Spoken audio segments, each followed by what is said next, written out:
প্রতিদিন তোমার রাগ করে লাগে, প্রতিদিন এত ঝগড়া কিসের জন্য? প্রতিদিন সন্দেহ করো কিসের জন্য? হ্যাঁ আচ্ছা, ওর সাথে আমি ভাই হিসেবে কথা বলি, সত্যি কথা, ট্রাস্ট মি।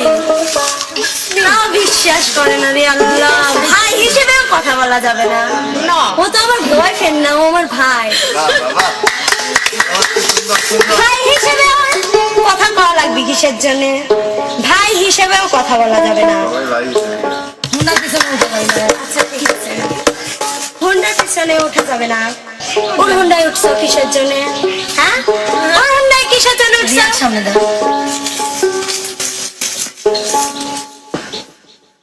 আবার এই ড্রেসটা কি পরার খুব প্রয়োজন ছিল? হ্যাঁ, খুব প্রয়োজন ছিল এই ড্রেসটা পরার। মানে মানুষ ক্যামেরায় কাজ করো, তুমি এটা বুঝতে হবে।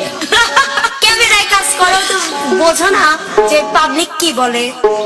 সবার তোমার একটা আলাদা একটা মর্যাদা আছে, এটা ধরে রাখো। এইগুলা কি? আচ্ছা ঠিক আছে, এখন তো আমার কিচ্ছু ভালো লাগবে না, পুরান হয়ে গেছি না, অনেক দিন রিলেশন হয়ে গেছে, এখন তো আমার কিচ্ছু ভালো লাগবে না, আমার চলাফেরা কিচ্ছু ভালো লাগবে না।